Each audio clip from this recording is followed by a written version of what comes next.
حضرت موسیٰ کی جانب سے سمندر کو تقسیم کر کے فرعون کی فوج کو تباہ کرنے کا واقعہ سائنسدانوں کو سمندر کی تہہ میں ایسا ثبوت مل گیا کہ غیر مسلم بھی یقین کرنے پر مجبور ہو گئی۔ ایسا کیا ہے یہ جان کر آپ بھی حیران ہو جائیں گے اور بے اختیار سبحان اللہ کہنے پر مجبور ہو جائیں گے۔ میرے دوستو، حضرت موسیٰ علیہ السلام نے اپنے احساس سے سمندر کے پانی کو 2 حصوں میں کاٹ دیا اور ان کی قوم سمندر کے بیچ بننے والے اسی راستے پر چلتی ہوئی آگے نکل گئی، جبکہ ان کا تعاقب کرنے والی فرعون کی فوج نے جب اسی راستے کو استعمال کرنے کی کوشش کی تو دونوں جانب سے سمندر کا پانی مل گیا اور ظالم فوج سمندر میں غرق ہو گئی، اور یوں موسیٰ علیہ السلام نے اس معجزے کی بدولت ان کی قوم نے فرعون کے ظلم و ستم سے نجات پائی۔ یہ واقعہ مذہبی کتب کے علاوہ تاریخی کتابوں میں بھی ملتا ہے، مگر سائنسدان تاحال اسے ایک افسانہ ہی سمجھتے رہے۔ البتہ ماہرین آثار قدیمہ اور محققین نے اب پہلی سمندر کی تہہ میں کچھ ایسے شواہد دریافت کر لیے ہیں کہ مغرب کے نامور سائنسدان بھی اس واقعے کو حقیقت ماننے پر مجبور ہو گئے ہیں۔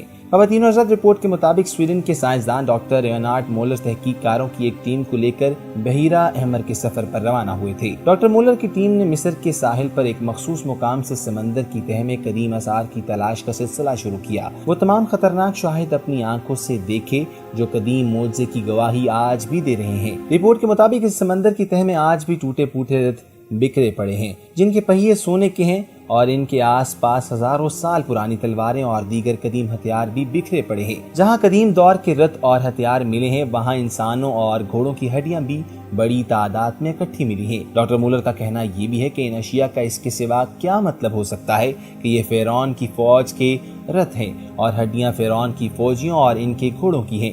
انہوں نے اس موضوع پر ایک کتاب بھی لکھی ہے جس کا نام دی ایکسوڈس کیس ہے۔ ڈاکٹر مولر کی تحقیق اس سے پہلے کی گئی مشہور ماہر آثار قدیمہ ڈاکٹر ران وائٹ کی تحقیق پر بھی محض تصدیق ثابت کرتی ہے۔ ڈاکٹر ران وائٹ کا کہنا یہ بھی تھا کہ انہوں نے فرعونی فوج کے رتھونوں اور اسلحے کی سمندر کی تہہ میں بڑی باقیات کو خود دیکھا ہے اور اس کی تصویر شواہد بھی اکٹھے کی ہیں۔ میرے دوستو، ایک اور تحقیق انجینئر کارل ڈیوس نے کی ہے جو کہ پبلک لائبریری آف سائنس کے جریدے میں شائع بھی کی گئی ہے۔ اس تحقیق میں انجینئر کارل ڈیوس کا کہنا تھا کہ سمندر میں راستہ بن جانے کا واقعہ بالکل حقیقت ہو سکتا ہے، کیونکہ وینسنٹ ڈان نامی ماحولیاتی کیفیت اس طرح کے حیرت انگیز واقعات کو جنم دے سکتی ہے۔ انہوں نے اپنی تحقیق میں بتایا کہ مخصوص موسمی حالات میں 7 میل فی گھنٹہ سے زائد رفتار سے چلنے والی ہوائیں ایک جگہ رکے ہوئے پانی پر دباؤ ڈالتی ہیں تو یہ لہروں کی صورت میں اطراف کی جانب چلا جاتا ہے، جس کے باعث عین ممکن ہے کہ پانی بڑی لہروں کی صورت میں اپنی جگہ سے ہٹ جائے اور درمیان میں بہت کم پانی یا خشکی کا راستہ پیدا ہو جائے۔ البتہ ان کا خیال یہ بھی ہے کہ سمندر میں خشکی کا راستہ بننے کا تاریخی واقعہ بحیرہ احمر کی بجائے اس کے قریب واقع تاریخی شہر تانیس کی ایک جھیل میں پیش آیا، جس میں تقریباً 4 کلومیٹر پر مشتمل خشک راستہ پیدا ہو گیا تھا۔ انجینئر کارل ڈیوس نے اپنے نظریے کے متعلق متعدد شواہد پیش کیے ہیں۔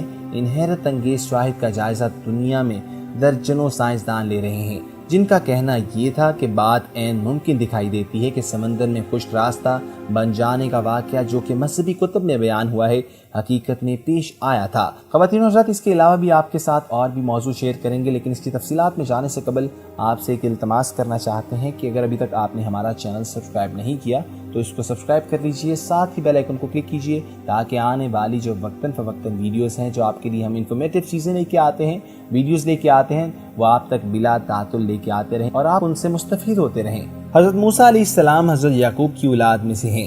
حضرت موسیٰ علیہ السلام کے والد کا نام عمران تھا۔ حضرت موسیٰ علیہ السلام کی پیدائش سے قبل ظالم الجبر بادشاہ فرعون نے حکم دے رکھا تھا کہ میری سلطنت میں جو بھی بچہ پیدا ہو اسے قتل کر دیا جائے، کیونکہ کسی نجومی نے فرعون کو پیش گوئی کر رکھی تھی کہ ایسا بچہ پیدا ہونے والا ہے جو بڑا ہو کر تیری سلطنت اور حکومت ختم کر دے گا۔ چنانچہ جو بچہ پیدا ہوتا فرعون کے جلاد سپاہی اسے موت کے گھاٹ اتار دیتے۔ اس نے تقریباً 30,000 بچے قتل کر دیے تھے۔ جب حضرت موسیٰ علیہ السلام کی پیدائش ہوئی تو آپ کے والدین سخت پریشان ہوئے کہ بچے کو کیسے محفوظ رکھا جائے۔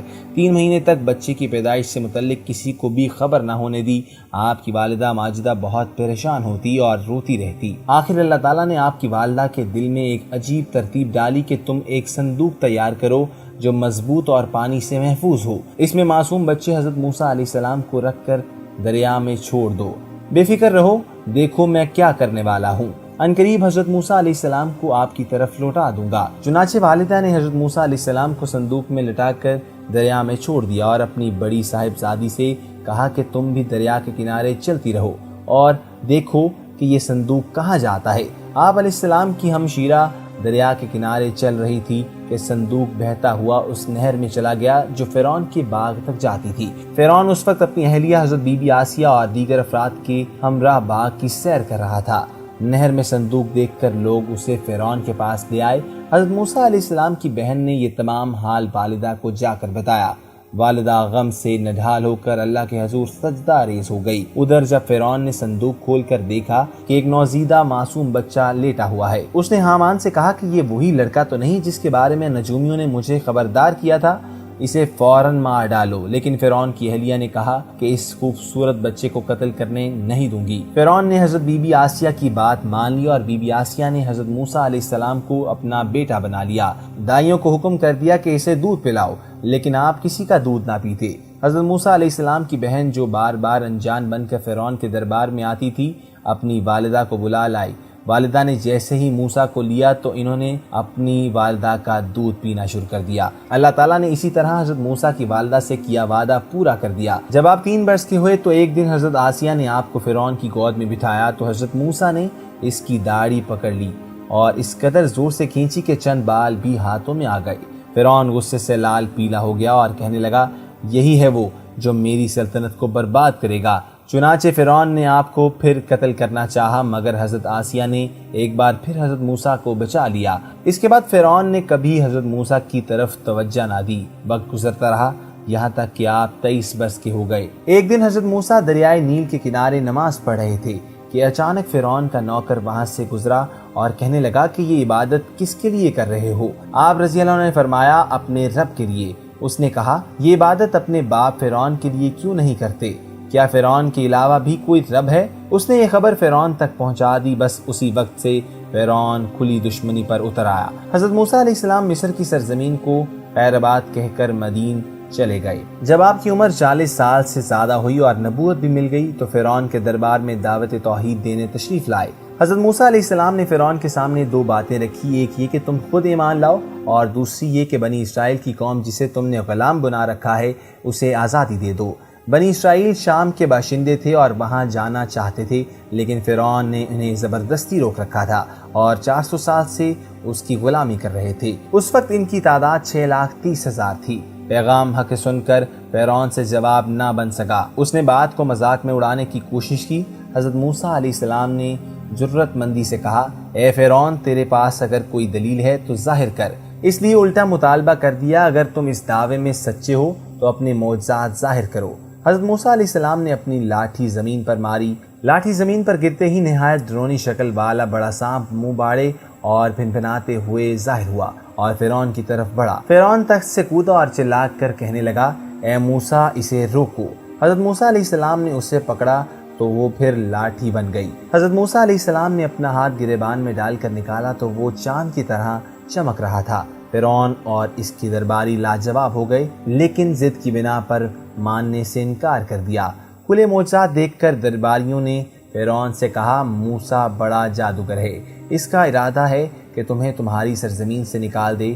ادھر قوم معجزات دیکھ کر حضرت موسیٰ علیہ السلام پر ایمان لانے لگی۔ تب اللہ تعالیٰ کا حکم آیا کہ اپنے بندوں کو لے کر راتوں رات مصر سے نکل کر اپنے باپ دادا کی سرزمین کی طرف لے جاؤ، یعنی مصر سے فلسطین منتقل کر دو۔ حضرت موسیٰ علیہ السلام 6 لاکھ افراد کو لے کر جب دریائے نیل پہنچے تو اللہ کے حکم سے دریا میں خشکی کے 12 راستے بن گئے۔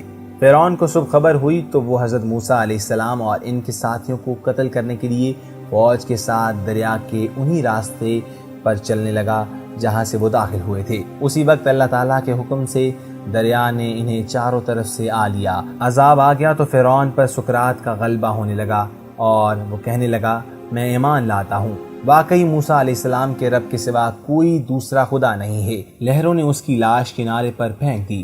اللہ نے اس کی لاش کو دنیا میں قیامت کے لیے نشان عبرت بنا دیا۔ آج بھی اس کی لاش مصر کے عجائب گھر میں بڑی دعوت عبرت دے رہی ہے۔ اس طرح کے دیگر دلچسپ اور حیرت انگیز واقعات قرآن مجید میں جا بجا مذکور ہیں۔ حضرت موسیٰ علیہ السلام وہ واحد پیغمبر ہیں جن کا ذکر قرآن مجید میں سب سے زیادہ یعنی 28 سپاروں میں موجود ہے۔ میرے دوستو، یہاں پر میں اپنی ویڈیو کا اختتام کرتا ہوں اور آپ سے ایک التماس کرنا چاہوں گا کہ اگر ابھی تک آپ نے ہمارا چینل سبسکرائب نہیں کیا تو اس کو سبسکرائب کر لیجئے، ساتھ ہی بیل آئیکن کو کلک کیجئے تاکہ آنے والی جو وقتاً فوقتاً ویڈیوز ہیں جو ہم آپ کے لیے اس چینل کے اوپر لے کے آتے ہیں وہ آپ تک بلا تعطل پہنچتی رہیں اور آپ ان سے مستفید ہوتے رہیں۔ اللہ حافظ۔